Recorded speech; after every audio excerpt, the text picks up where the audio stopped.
shifting real estate market. Man, I hate that term. But right now, with all the economic things going on in our world,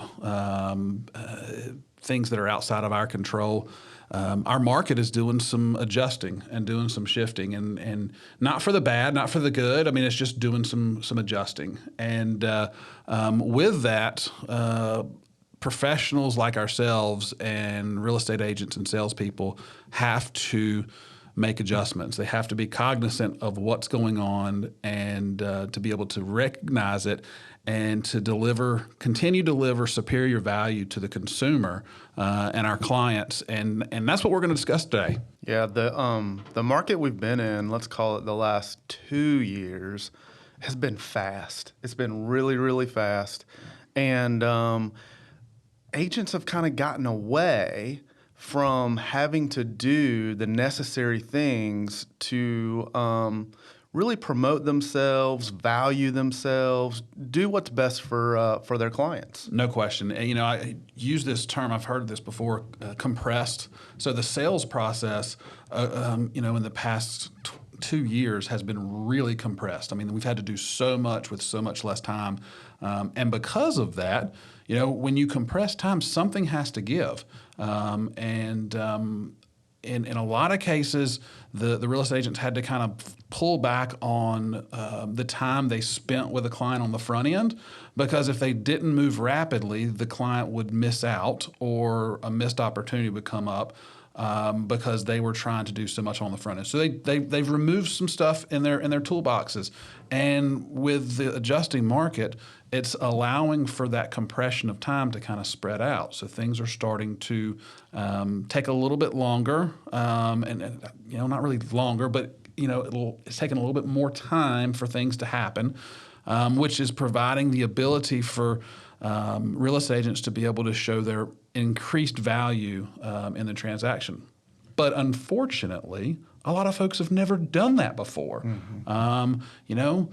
A lot of agents out there are either, really have been experienced agents and know how to do this stuff, but haven't done it for 2 years, or came in the business in the last 2 years and never knew how to do some of these front end items. And thus, so we're back. So where we are now is we have to relook at our skill sets, add to our value prop, and adjust how we're approaching clients. Yeah, the big one that sticks out to me right now is actually pricing a listing. So when the time was compressed, the market essentially generated the price. A listing agent didn't have to come to the table with an accurate price on a listing to bring it to market and get right around that value for it, because they could essentially put it on the market for quote unquote whatever, and then the market is going to dictate where that price should be based on the offers that come in. So let's say you get 20 offers. Everybody remembers how that was last summer. And you get 20 offers on this property. Well, now it could be $20,000, $30,000, $40,000 different from what you priced it at. Now it's a little different. Now we have to get back to actually pricing these houses accurately. Absolutely. So, and kind of take a step back in that same context, because of that, the appreciation slowing down, not depreciating, but slowing down.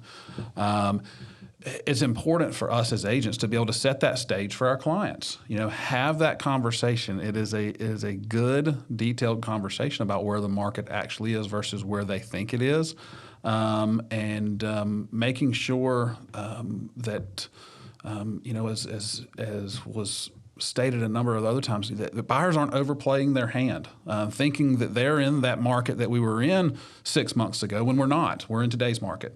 And so being able to have good conversations with sellers, with buyers about where we are and how their particular location is unique, and being able to walk them through this process and be able to set the expectation. That way, when the time comes, they're not surprised that they're not in the market that we were in early 2022. Mm-hmm. So what are those things that people have to do? You hit the nail on the head. First and foremost, pricing strategies. it's time to get back to looking at and really coming up with a formulated pricing strategy. And we like use this term, allowing a client to self-discover and be able to rationalize an entry point into the market. And that's what a listing price is just the entry point into the market. And we've got to have some data to that backs up why we are entering at that price point. Yeah, and what so self discovery in this case. I don't think necessarily means, hey, Mr. Seller, what would you like to price your house for? Oh, $1 million? Okay, because I feel like we saw a lot of that before. Yeah, no, discovery means they're having to look at something and understand and digest it and come to the realization of this is what is true in the market. And by way of doing that is laying out the data, showing them the properties that are sold around their area, showing them the enhancements that these sold properties have, what's different from their property, and where the price point in, how long it stayed on the market, and then so letting them understand, self-discover where their property differs and where they think the great entry point would be for a starting listing point. Mm-hmm. Yeah, so you really need to hone in on those skills of actually going in, gathering that data, and performing the ability to show that seller, that data in front of them so they can make that decision. Absolutely, and a lot of that, digging into the numbers is on the back end before you go meet with clients. So, what's another thing that we have to? And I have been getting this conversation a number of times with agents that we coach and manage, and that is listing presentations. What is a listing presentation? I really haven't had to do that. What do I need to bring to the table? What information do they need to be able to help self-discover?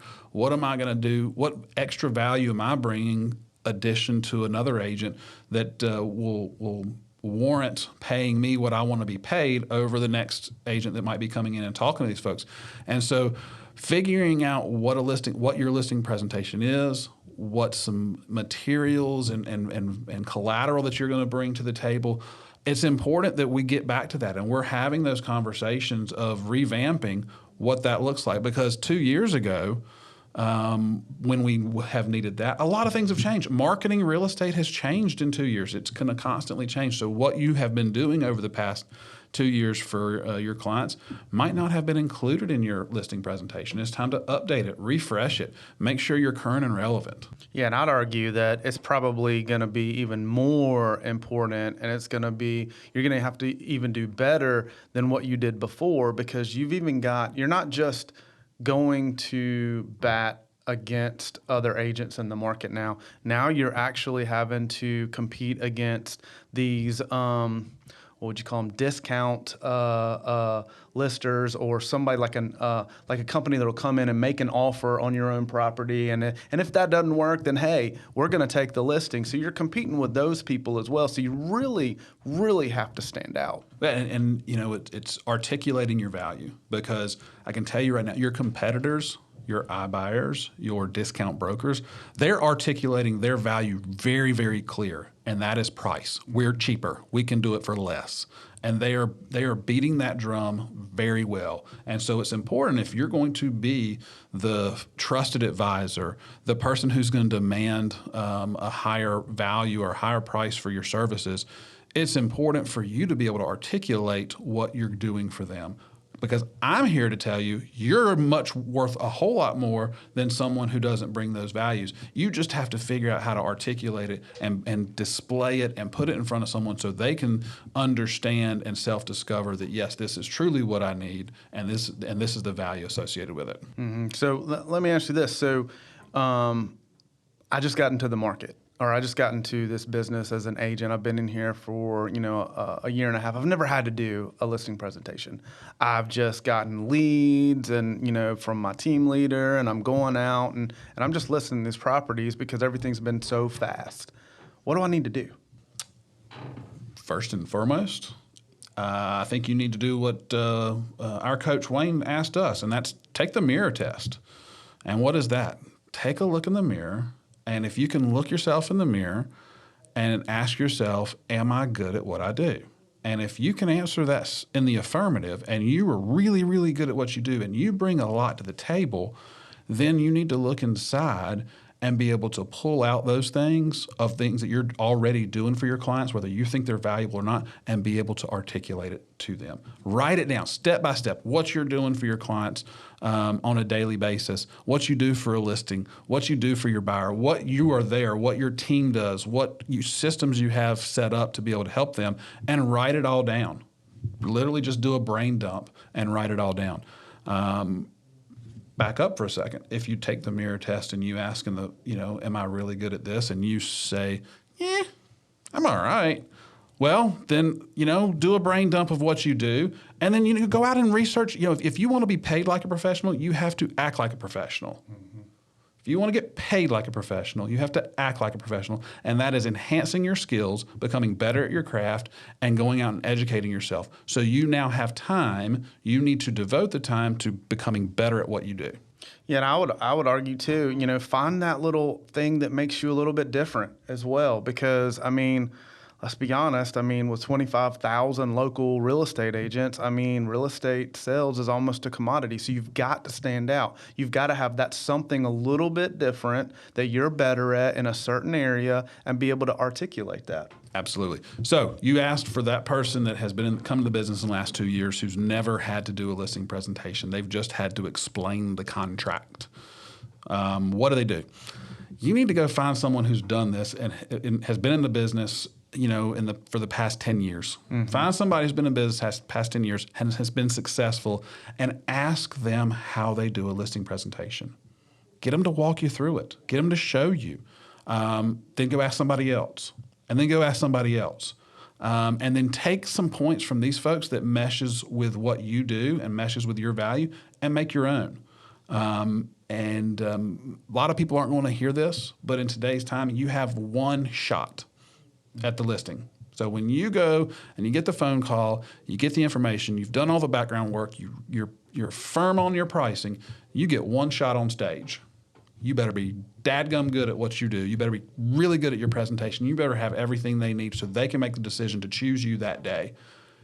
And if you're not prepared to do that, you need to practice. Mm-hmm. You need to role play. You need to have these conversations before you get out on the playing field, so that when you get there, you know exactly where you're going to do. You know when they answer the door, what's going to happen, where you're going to go, where you're going to meet, what you're going to say. You need to have all that stuff down so that you're not fumbling through it on the at the day of the listing presentation. Yeah, because I can tell you this: once you get in there, if you're fumbling through it, you've pretty much lost in the first 5 seconds. So it kind of goes back to the adage of having that old elevator speech. You need that 3-minute like right off the bat, because you need to make that hit right off the bat. No question. And again, it boils back down to, if you want to get paid like a professional, you have to be a professional. And a professional gets on stage, gets to a sporting event, wherever it may be, and they know what they're supposed to do because they've been practicing it for years. Mm-hmm. They know what's getting ready to happen. And you have to treat it the same way. Because if you're not going to lead the dance with your client, they're leading the dance. And guess where they're leading the dance? Down to discount your fees, period. And so you have to be able to set the expectation, set the stage. You lead it from start to finish as to how this is going to go. And you do that, you're confident enough, you're going to be able to articulate your value in a way that they're going to see that they need to be working with you to help get their house sold or help them buy a house. Absolutely. So changing market, we're seeing it change a little bit. We need to focus on our skills. So let's get out there. Let's focus on those skills. That's going to make you better going into the future market. Absolutely. Dig in and educate yourself. If you feel like you're maybe struggling in the listing presentation or buyer presentation conversation, reach out. We've got plenty of materials that we'd love to share with you. But educate yourself, become better at your craft. That's what we're here for, raising real estate standards. We're in a shifting market, and if you're not going to better yourself, no one else is. Yep. Take care, guys.